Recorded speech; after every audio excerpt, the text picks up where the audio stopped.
आप जानते हैं कि हम लोग नहम्याह की किताब में हैं। As you all know that we are in the book of Nehemiah. Last week we saw, पिछले हफ्ते हमने इसके दूसरे अध्याय को खत्म करा था। And last week we completed chapter 2 of this book.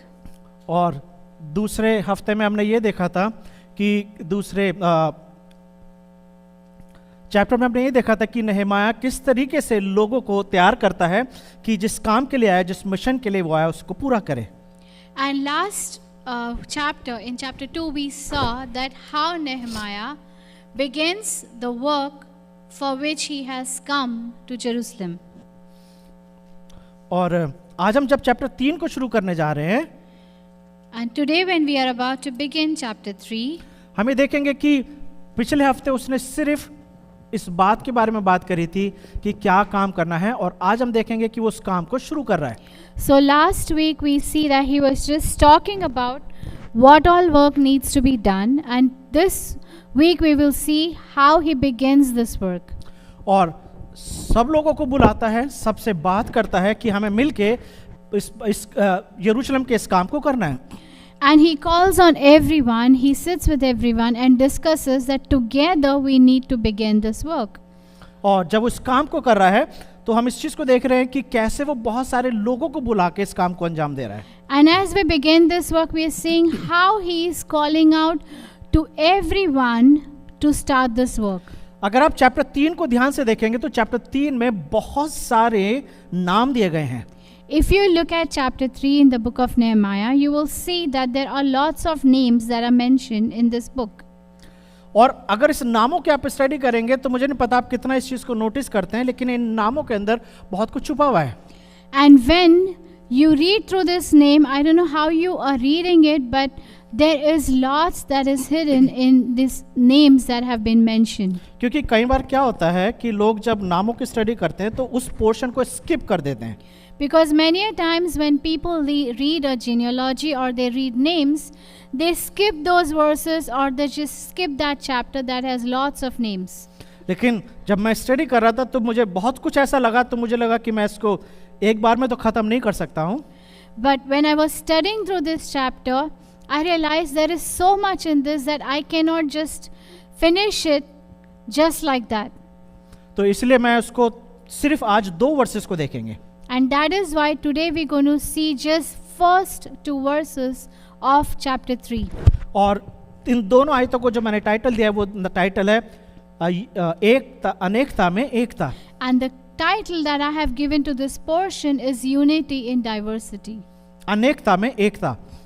which talks about unity in diversity. तो क्यों अनेकता में एकता की बात की जा रही है? Why am I saying it's unity in diversity? क्योंकि बहुत सारे अलग अलग ग्रुप के लोग जो हैं वो यहाँ पर आके काम करने वाले हैं। Because there are lots of people from different groups who are going to come here and work together. और ये लोग कौन है, इनका बैकग्राउंड क्या है, जब आप इसके बारे में स्टडी करेंगे तो आप इस बात को सीखेंगे कि कैसे बहुत सारे लोग मिलके परमेश्वर के काम को अंजाम दे रहे हैं। उनका व्यवसाय फर्क है, उनका बैकग्राउंड फर्क है, वो अलग अलग परिवारों से आ रहे हैं, लेकिन जब परमेश्वर के काम की बात की जा रही है तो सब एकजुट हो गए हैं। So now we will see how different people from different professions, different backgrounds, different gifts come together in unity to give completion to God's work that God has put on their hearts. और अगर आप पहली 2 आयतों को देखोगे if you read through the first 2 verses of the book of Nehemiah, यहाँ पे ऐसा लिखा हुआ है, तब एलियाशिब महायाजक ने अपने भाई याजकों समेत कमर बांधकर भेड़ फाटक को बनाया। उन्होंने उसकी प्रतिष्ठा की और उसके पल्लों को भी लगाया, और हम्या नाम गुम्मट तक वरन हनेल के गुम्मट के पास तक उन्होंने शहरपनाह की प्रतिष्ठा करी। Verse 1 Verse 1 in Nehemiah chapter 3 verse 1 says, Then Eliashib the highest priest rose up with his brothers, the priests, and they built the sheep gate. They consecrated it and set its doors. They consecrated it as far as the tower of the 100, as far as the tower of Hananel. तो अगर आप पहली आयत में देखेंगे कि पहली आयत में कौन काम कर रहा है, तो आप ये देखेंगे कि हाई प्रीस्ट महायाजक काम कर रहा है। If you look at the first verse carefully, the one who begins this work is a high priest. अगर आपको ध्यान होगा, अगर आपने निर्गमन, लय व्यवस्था, नंबर्स इनकी स्टडी करी, इनको पढ़ा है, तो आपने ये देखा होगा कि महायाजकों की ड्यूटी फर्क थी। If you have read through the book of Nehemiah, in the book of Numbers, Leviticus, Exodus, you have seen that the high priests had a different job description. They were called to do something else. और ये जो high priest हैं, ये पवित्र माने जाते थे, इनको धर्म गुरु माना जाता था। And these high priests were considered as holy people, as people who were segregated for some specific work. और ये जो हाई प्रीस्ट महायाजक होते थे, इनको कोई भी अशुद्ध चीज जो मंदिर के दायरे से बाहर होती थी, उनको छूना मना होता था। And these high priests were forbidden to touch anything outside of that holy place. इनका काम जो था बहुत पवित्र माना जाता था, इनकी पोजीशन बहुत बहुत पावरफुल मानी जाती थी। And the position the high priest held was considered to be a very crucial position, a position that calls for a lot of holiness. महायाजकों का काम यह भी था कि पूरे कुटुंब के ऊपर, पूरी सभा के ऊपर अपनी निगाह रखें ताकि व्यवस्था बनी रहे। And their work was also the high priest was also meant to look at the people to make sure that everything is carried on smoothly. High priest महायाजक वो होते थे जो डे अटॉर्नमेंट के दिन, यानी कि जब प्रायश्चित का दिन आता था, तो महापवित्र जगह में जाते थे, जिसे यौम कीपर भी बोला जाता है। उस दिन जाके वो परमेश्वर की उपस्थिति में जाते थे और लोगों के बिहाफ पर परमेश्वर को संबोधित करते थे। The high priest has one more significant work on the day of atonement, to be in the holy of holies, and the day was full of sacrifices. इतना सब कुछ पावरफुल होने के बाद भी जब नेहमाया ने लोगों को इस बात को बताया है कि मुझे परमेश्वर ने भेजा है, परमेश्वर का हाथ हम सब के ऊपर है, तो ये जो महायाजक हैं, ये अपनी पोजीशंस को छोड़ के, अपने कामों को छोड़ के उन कामों को कर रहे हैं जो काम उनके लिए नहीं थे। And the moment Nehemiah conveyed the burden that God laid on his heart and that God's hand is upon each one of them, these high priests forget those positions and they put their hands in to see the walls rebuilt. और दीवार बनने का जो काम शुरू हुआ है, वो सबसे पहले महायाजकों के हाथ से शुरू हुआ है। And the initial work that began with the hands of those high priests to construct the walls. और ये बातें हमें इस बात को दर्शा रही हैं कि परमेश्वर जो हैं इन लोगों को गाइड करते हैं, इन लोगों को तैयार कर रहे हैं ताकि एक बड़ा काम हो सके। And here we see that God is guiding these people through all these things so that they are ready for the work. तो यहाँ पे लिखा हुआ है, तब एलियाशिब महायाजक ने अपने भाई याजकों समेत कमर बांधकर भेड़ फाटक को बनाया। And there it says that they built the sheep gate together. भेड़ फाटक, अगर आप ये नक्शा देखेंगे, If you look at this image carefully, Moses क्या ये इमेज ऑनलाइन हो रही है? तो यहाँ पर आप देखेंगे कि जो सबसे पहले सेंटर में जहाँ पे शीप गेट लिखा हुआ है, यहाँ से कंस्ट्रक्शन शुरू हुआ है। if you look at this image, you will see the title sheep gate, and that is where the work began. और चारों तरफ जो आप ये लाइन देख रहे हैं, ये वो शहर पना है जिसे नेहमाया और उसके साथ लोगों ने मिलके बनाया है। And all that outer wall that you see in that image is that whole wall that Nehemiah along with his entire team reconstructed. और ये वो नाम भी हैं जो मैंने आपको बोला था कि आपको अगर नेहमाया की किताब को समझना है तो इसके अंदर होने वाली सारी बातों को समझना है। तो इसमें उन फाटकों के नाम भी दिए गए हैं जो जिसके बारे में नेहमाया की किताब में लिखा हुआ है, जो यरूशलेम के चारों तरफ हैं। And as mentioned earlier, if you want to understand the book of Nehemiah, you need to understand the names of every gate. If you look at this picture carefully, the name and or the title of every gate is specifically given. Chapter 3 जो है नेहमाया का, ये बताता है कि एक group ने एक पॉइंट तक काम करा, फिर दूसरे ग्रुप ने उसके आगे काम करा, फिर तीसरे ग्रुप ने उसके आगे काम करा, और इस तरीके से काम एक बड़े सिस्टमैटिक तरीके से हुआ है। And if you look at the whole picture of the book of Nehemiah, of this image, you will see that every reconstruction of gate began with specific and dedicated group of people. लेकिन उन्होंने बनाया ही नहीं है, फाटक और शहरपनाह बनाने के साथ साथ उन्होंने कुछ और भी करा है। But they just didn't build the wall.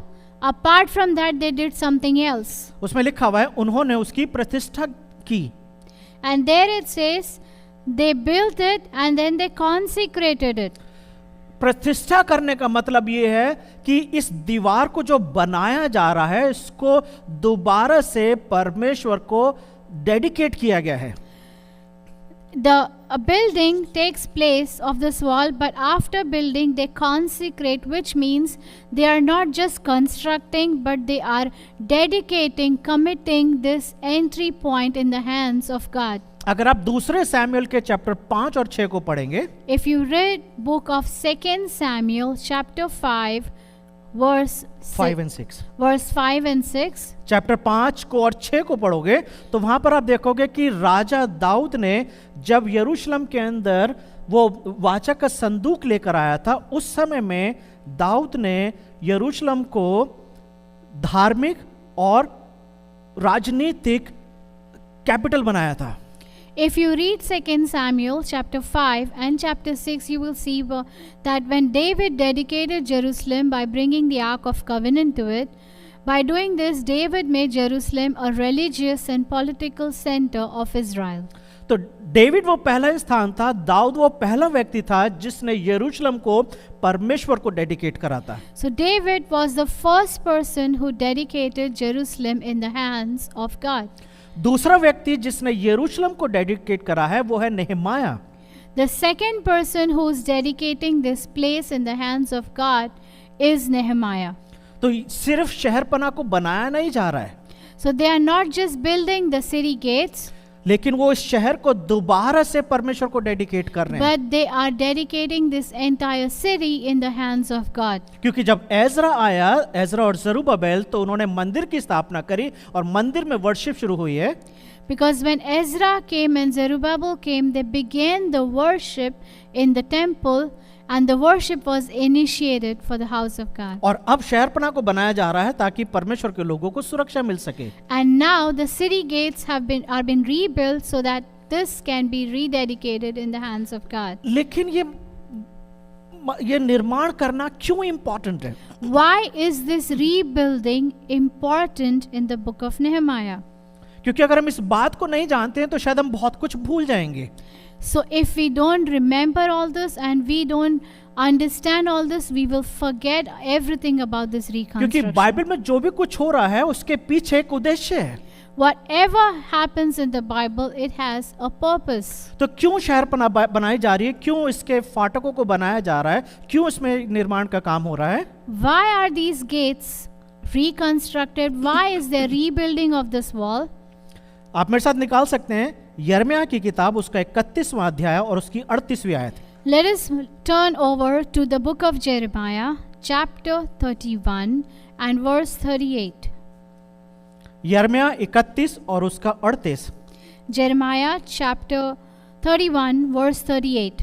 यहाँ पे लिखा हुआ है, देख यहोवा की यह वाणी है, ऐसे दिन आ रहे हैं जिसमें यह नगर हनएल के गुम्मट से लेकर कोने के फाटक तक यहोवा के लिए बनाया जाएगा। Jeremiah chapter 31 verse 38 says, Behold, the days are coming, declares the Lord, when the city shall be rebuilt for the Lord, from the tower of Hananel to the corner gate. कहाँ पे शब्द आप पढ़ रहे हैं? Where are you reading these words? अगर आप नेहमाया और यिर्मयाह की किताब की स्टडी करते हैं, If you read specifically the book of Jeremiah and the book of Nehemiah, तो आपको ये पता चलेगा कि यिर्मयाह की किताब बहुत साल पहले लिखी गई है नेहमाया की किताब से। so you will understand the book of Jeremiah was written many years ahead of the book of Nehemiah. नहमाया की किताब बहुत बाद में लिखी गई है। Book of Nehemiah was written after many years and decades. तो जब यिर्मयाह अपनी भविष्यवाणी लिख रहा है तो उसने पहले ही लिख दिया था कि एक समय आएगा जब शहरपनाह बनाई जाएगी, गुम्मट बनाए जाएंगे और यरूशलेम फिर से स्थिर किया जाएगा।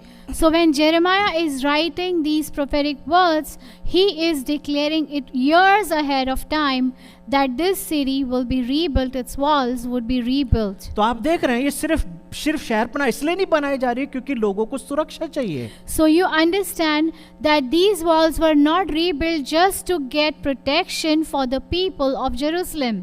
लेकिन ये वो बात है जो यिर्मयाह ने काफी साल पहले बोला था, तो ये भविष्यवाणी जो है परमेश्वर के द्वारा जो दिखाया गया दर्शन था वो पूरा हो रहा है। So years before this could take place, whatever vision Jeremiah had and through which he wrote these words, it is the fulfillment of those words in days of Nehemiah. और जब पहली आयत खत्म हो रही है तो उसके दूसरे भाग में लिखा हुआ है, उन्होंने उसकी प्रतिष्ठा की, उसके पल्ले भी लगाए और हमेया नामक गुम्मट तक वरन हनेल के गुम्मट के पास तक उन्होंने शहरपनाह की प्रतिष्ठा की। And chapter 3 verse 1 reads it ahead as they built the sheep gate, they consecrated it and set its doors. They consecrated it as far as the tower of 100, as far as the tower of Hananel. यहाँ पे दो गुम्मतों की बात की जा रही है। Here we are talking about two gates, two towers. एक है हमेल का गुम्मत The tower of Hananel और दूसरा है जो जिसके बारे में नीचे लिखा हुआ है, and the next is the tower of the 100. ये इन्हीं के बारे में यिर्मयाह की किताब में लिखा हुआ है। And it is about these towers we read in the book of Jeremiah. इन टावरों का बनना इस बात को दर्शाता है कि परमेश्वर फिर से वहां पे आत्मिक और सामुदायिक लोग जो हैं, जो सारे यरूशलेम के जो लोग हैं, उनको फिर से अपने शरण में लेकर आ रहे हैं। And the building or rebuilding of these towers indicate that God is bringing back His people together. और लोगों का टावर बनाना, इसकी शहरपनाह बनाना इस बात को दर्शाता है कि वो परमेश्वर के प्रति आज्ञाकारी हैं और वो परमेश्वर के वचनों को, परमेश्वर के वाचाओं को जानते हैं। And the people's response to this is an assurance that they understand the faithfulness of God's promises and the act of obedience. तो जिस तरीके से नहमाया की लीडरशिप में सारे लोग मिलकर काम कर रहे हैं, कौन कौन है? पहले हमने देखा है कि महायाजक लोग मिलकर काम कर रहे हैं। अगर उसी तरीके से आप और मैं अपनी बात करें, So now here we see in just these two verses that these high priests are obedient to the voice of God and they come together to reconstruct this wall. Now let us come to ourselves. आप और मेरे लिए क्या सीखने की जरूरत है यहाँ पे? What is it that you and I can learn today? Definitely हमें कोई शहरपनाह नहीं बनानी है, It is clear that we are not rebuilding a wall, लेकिन यहाँ पे इन लोगों से आप और मैं जरूर कुछ सीख सकते हैं। but there is something that you and I can learn from these people who are responding to Nehemiah. वो इसलिए शहरपनाह बना रहे हैं ताकि परमेश्वर के प्रति ईमानदार रह सके और अपने लिए अपने प्रोटेक्शन को कायम कर सके। Two reasons for which they were rebuilding wall is to stay obedient to what God had ordained and to have a protective wall in the place where they were going to live. लेकिन एक विश्वासी होने के नाते, Christian होने के नाते आप और मैं क्या करें? But what can you and I do as believers in present times? मुझे लगता है आप और मेरे लिए जो जरूरी है वो ये है कि हम लोगों को एक दूसरे के लिए दुआ करना है। And what I understand is today the most important thing that today you and I can do is pray for each other. क्योंकि जिस तरीके से मेरा टाइटल, जो मैंने आज सरमन को टाइटल दिया वो है अनेकता में एकता। As I entitled the sermon as Unity in Diversity, हमें शहरपनाह तो नहीं बनानी है, लेकिन हम एक दूसरे की प्रोटेक्शन के लिए, एक दूसरे के लिए आत्मिक उन्नति के लिए, एक दूसरे की वो लोग जो हैं विश्वास में बने रहे, इनके लिए हम दुआ कर सकते हैं। today we don't have to definitely rebuild the wall for our cities we live in, but definitely we need to pray for the protection of our fellow believers, their health, their well-being, their spiritual growth. These are the things that our fellow believers need prayers for. क्योंकि वो लोग एक साथ रह के परमेश्वर के काम को अंजाम देना चाह रहे हैं। because they're together bringing God's work in place. यूहन्ना की किताब उसके 17वें अध्याय में जब यीशु मसीह अपने चेलों के लिए दुआ कर रहे हैं, When Jesus is praying for his disciples in John 17, तो वहां पे यीशु मसीह ने बोला कि तुम एक बने रहना, ताकि एक दूसरे से प्रेम करते हुए एक बने रहने से तुम लोग जो हैं तुम्हें देख के बोलेंगे कि तुम मेरे लोग हो। in chapter 17 of John it says, Jesus prayed, I in them and you are in me, so that you may be brought to complete unity. Then the world will know that you are my disciples. वहां पे बिल्कुल अलग अलग जाति background से के लोग हैं, At that place, there are people coming from different backgrounds, different communities, लेकिन वो एक साथ मिलकर परमेश्वर के काम को कर रहे हैं। but they are together accomplishing the work for the Lord. हम एक विश्वासी होने के नाते हम भी अलग अलग जाति, अलग अलग बैकग्राउंड से आ रहे हैं, अलग अलग समाज में रह रहे हैं, लेकिन अगर हम एक साथ जुट जाएं, एक दूसरे के लिए प्रार्थना करें और परमेश्वर के काम को बढ़ाएं, तो जिस तरीके से ये परमेश्वर के राज्य में काम हो रहे हैं, आप और मैं भी परमेश्वर के राज्य में इस्तेमाल किए जा And just सकते हैं। like that, today you and me are from different places, different communities, different cultures, different backgrounds. But if we come together in unity and pray for fellow believers, pray for the work of God that is around us, we will be able to accomplish those works. परमेश्वर के राज्य में हर एक profession की जरूरत है। Every profession is important and crucial in the house of God. सिर्फ ये नहीं कि जो सिर्फ पास्टर्स हैं उन्हीं की ज़रूरत है, जो इवेंजलिस्ट है उन्हीं की ज़रूरत है। आप आईटी बैकग्राउंड से हो सकते हैं, आप डॉक्टर हो सकते हैं, आप इंजीनियर हो सकते हैं, आप रियल्टर हो सकते हैं, आपका कोई भी व्यवसाय हो सकता है। लेकिन नहमाया चैप्टर 3 इस बात को दर्शा रहा है कि सारे मिलके परमेश्वर के राज्य के लिए काम कर रहे हैं। You can be from any profession and be in the house of God. Maybe you are a doctor, maybe you are an engineer, maybe you are an IT specialist, maybe you are a realtor. Whatever profession, the work of God is not restricted to only pastors or evangelists. Each one is crucial and important in taking God's work ahead. और chapter 3 इस बात को बहुत अच्छे से बता रहा है। And chapter 3 is clearly depicting these things. दूसरी आयत, Second verse. उससे आगे यरीहो के लोगों ने बनाया। Next to him, the men of Jericho built. मुझे नहीं पता कि आपने इस वर्ष को पहले कई बार पढ़ा है कि नहीं पढ़ा है। I'm not aware or sure if you have read this verse earlier. यरीहो के लोगों का शहरपना बनाने में कैसे योगदान आ गया? How is it that the men of Jericho put their hands in to build this wall? ये दीवार जो है यरूशलेम की बनाई जा रही है। This wall is being rebuilt for the city of Jerusalem. यरीहो की दीवार नहीं बन रही है। This is not the wall of Jericho. यरीहो की दीवार को परमेश्वर के लोगों ने तोड़ा था। The wall of Jericho was broken down by God's people.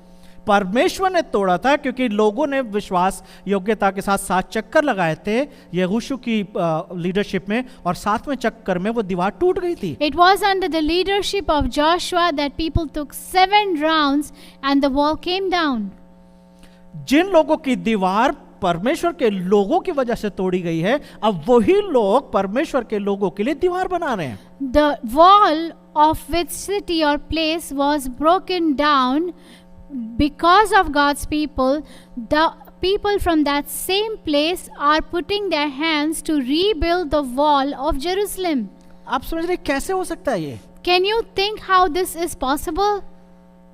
Israeli लोगों के जो दुश्मन थे, जिनका सब कुछ खत्म हो गया इजरायली लोगों की वजह से, आज वही लोग परमेश्वर के लोगों की मदद कर रहे हैं। The opponents of Jerusalem people, because of whom the walls of Jericho fell down, those same people are putting their hands in to rebuild the walls of their opponent. तो सबसे पहले हमें देखना होगा कि ये लोग दीवार क्यों बना रहे हैं। First of all, we have to find out why are they building this wall. अगर आप ध्यान से एजरा की किताब को पढ़ेंगे और नहमाया की किताब को पढ़ेंगे, तो वहां पे आप इस चीज को देखेंगे कि 345 लोग जो थे वो बाबुल की गुलामी से वापस आए थे। If you read the book of Ezra and you read the book of Nehemiah, carefully it confirms 345 men of Jericho returned to Jerusalem after the 70 years of Babylonian captivity. 345 उनका स्पेसिफिकली नंबर दिया गया यहाँ पे। The number is specified in these books. तो ये लोग कब गुलामी में गए थे यहूदा के साथ? When did these people go into the Babylonian captivity?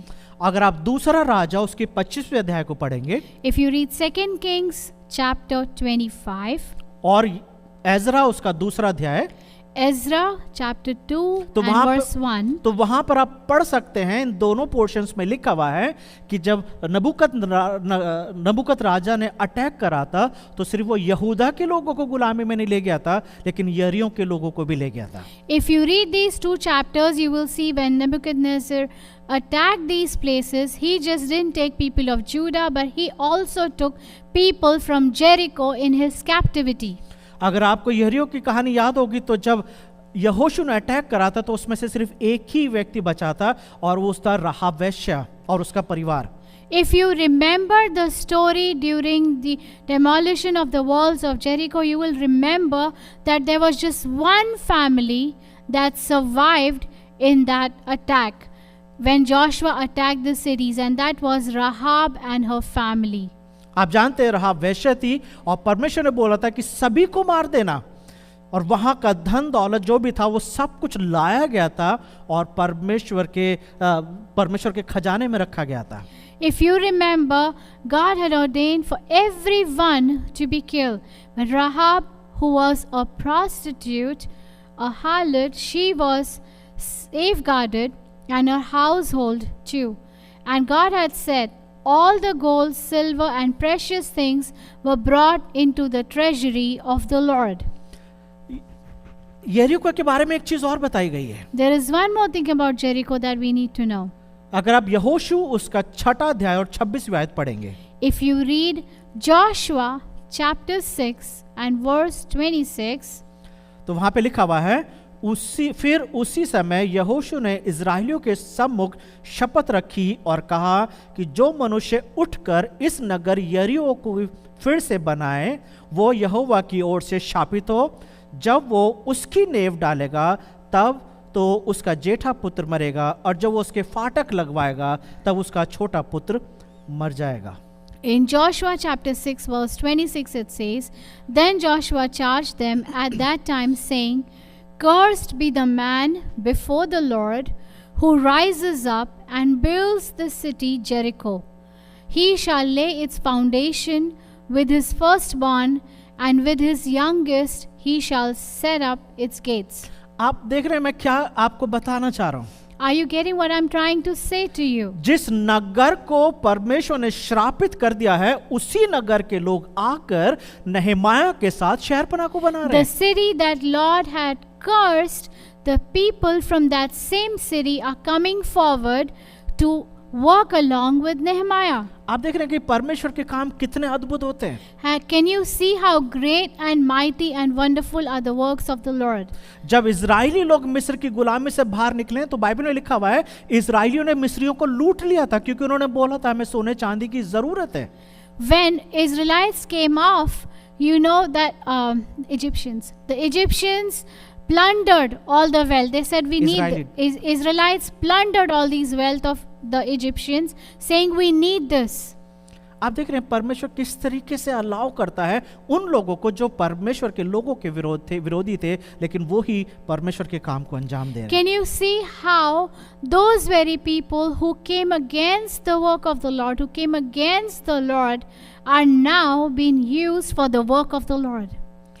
जिस शहरपनाह को, जिस जगह को परमेश्वर ने श्रापित करा था, उसका एक एग्जाम्पल भी हम देखेंगे कब किसी ने यरीहो को बनाने की कोशिश करी थी और उनके साथ क्या घटना घटी थी। The city of Jericho that we are talking about, there is one more incident in the Bible that says when someone tried to rebuild those walls, what happened? अगर आप पहला राजा उसके 16वें अध्याय की 34वीं आयत को पढ़ेंगे, If you read 1 Kings chapter 16 and verse 34, तो वहां पे लिखा हुआ है कि एक राजा था, उसमें लिखा हुआ है उसके दिनों में बैतलहम वासी हिएल ने यरीहो को फिर बनाया। जब उसने उसकी नींव डाली, तब उसका जेठा पुत्र अबीराम मर गया, और जब उसने उसके फाटक खड़े किए, तब उसका लहरुआ पुत्र सगुब मर गया। यह यहोवा के वचन के अनुसार हुआ जो उसने नून के पुत्र यहोशू के द्वारा कहलवाया था। 1 Kings chapter 16 verse 34 says, In his days of Hiel of Bethel built Jericho. He laid its foundation with Abiram his firstborn and with his youngest son Segub. He set up its gates, and according to the word of the Lord, which he had spoken through Joshua the son of Nun. आप देख रहे हैं क्या क्या हो रहा है। जो नगर, जो जगह इतनी श्रापित है, जिसको बनाने की कोशिश की गई तो एक राजा के दोनों बेटे मर गए, अब वहीं के लोग परमेश्वर के लोगों के लिए शहरपनाह बना रहे हैं। So can you picture what is going on? The place that was cursed by Lord himself, and their sons tried to rebuild it, and they died. So the people from that same place are coming forward now to put their hands to rebuild the walls in the times of Nehemiah. तो मैं आपको क्या बताना चाह रहा हूँ, What am I trying to say here? हम उस परमेश्वर की आराधना करते हैं जो सर्वशक्तिमान परमेश्वर है, We serve and worship an almighty God, जिसके काम बड़े अद्भुत होते हैं, whose work always surprises us. जो आपका खाना छीन सकते हैं, जो आपके समाज में आपके विरोधी हो सकते हैं, वो ही आपकी मदद करने के लिए खड़े हो जाते हैं जब परमेश्वर आपके लाइफ में आ जाते हैं। When God is in your life, the very people who opposed you, who have stolen your food, what belonged to you, those very people come and stand with you or help you out. These are the works of the Lord. हम एलिया की कहानी जानते हैं कि किस तरीके से कौवा उसको खाना रोटी ला के देता था, और कौवा वो है जो आपके हाथ से खाना छीन के ले जा सकता है। We know Elisha the prophet story, Elisha, that how a raven provided food for him, but the raven's character is that he steals food from your hands. He doesn't bring food for you. जब हम दूसरा राजा पढ़ते हैं, When we read 2 Kings, तो वहां पर हम देखते हैं कि जब एलिया यरीको विजिट कर रहा है, तो वहां पर उसे बहुत सारे परमेश्वर के भक्त मिल रहे हैं, परमेश्वर के प्रॉफिट्स मिलते हैं। when Elijah visits Jericho, we see he comes across lots of prophets of God in that place.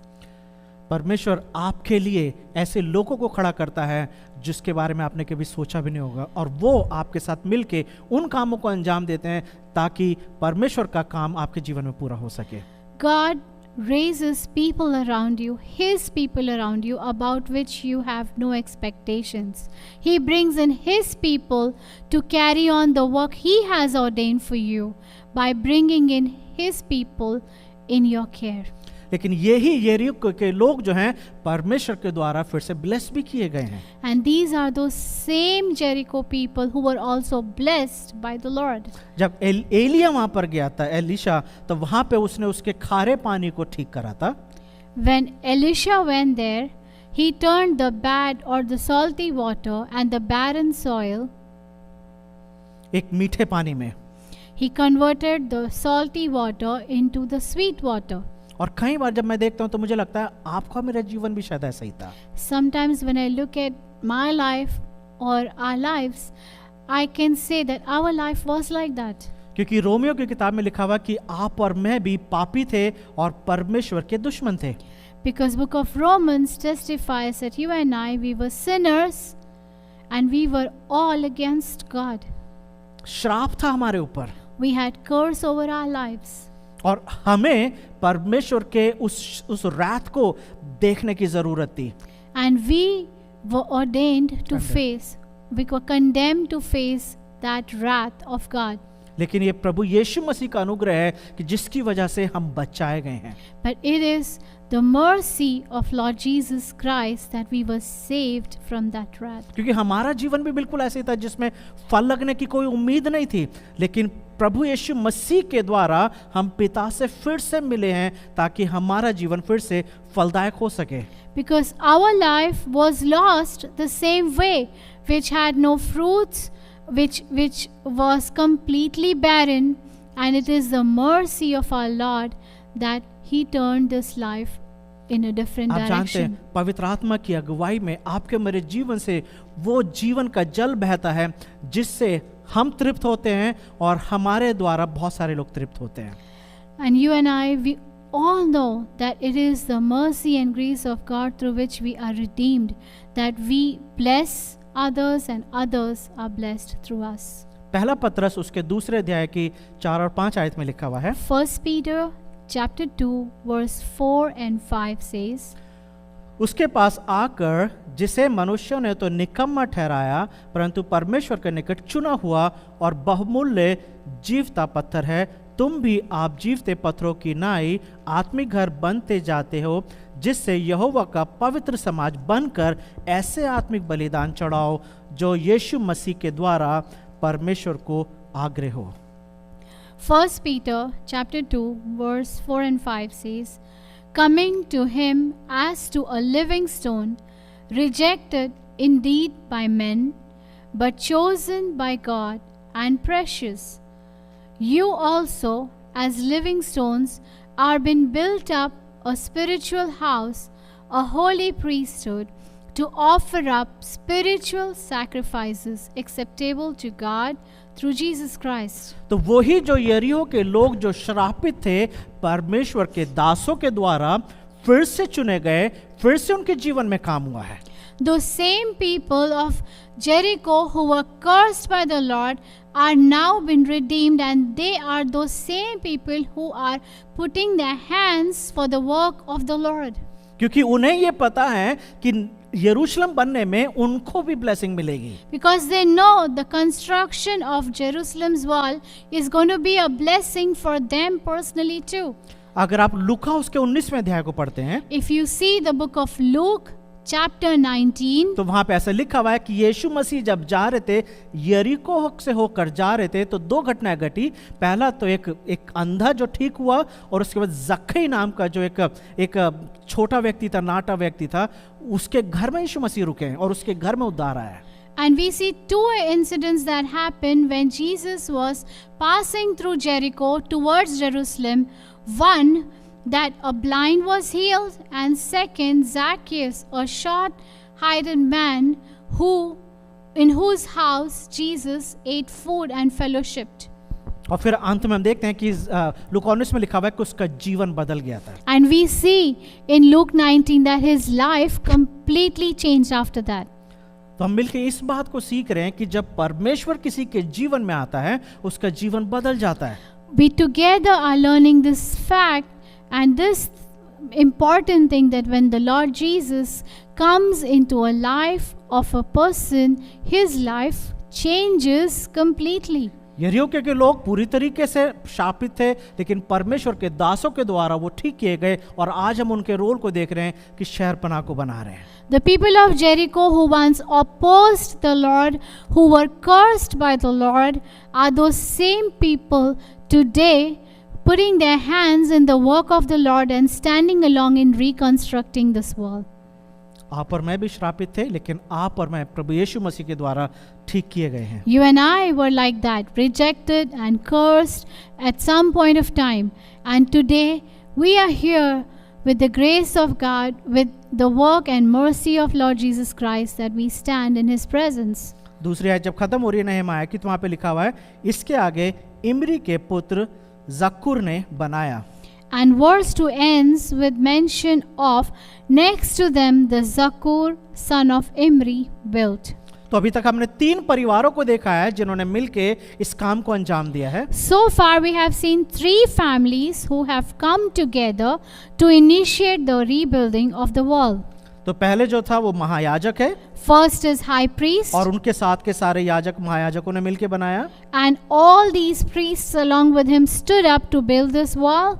फिर उसके बाद हमने देखा कि यरीहो के लोगों ने बनाया है, Then we saw people of Jericho who come together to rebuild this और wall. तीसरा ग्रुप जो हम बड़ा ग्रुप देख रहे हैं, उसको देख रहे हैं कि इसरी के पुत्र जक्कुर ने बनाया. And the third category we see Zakur, the son of Imri, built this wall. आप जानते हैं इन लोगों के नाम लिखे गए हैं. Do you see that the names of these people have been mentioned here? मैं कई बार सोचता हूँ कि मेरा नाम भी कहीं लिखा जाएगा कि नहीं. Many times I wonder whether my name will ever exist in that book. इनके नाम लिखे गए हैं इस बात को दर्शाने के लिए कि ये लोग परमेश्वर के राज्य के लिए काम कर रहे हैं. Their names have been mentioned here, specifying that these are those people who work for the Lord. Last week हमने देखा था शहरपनाह इसलिए बनाई जा रही है क्योंकि यरूशलेम तैयार हो रहा है ताकि कुछ सालों के बाद यीशु मसीह पैदा होने वाले हैं.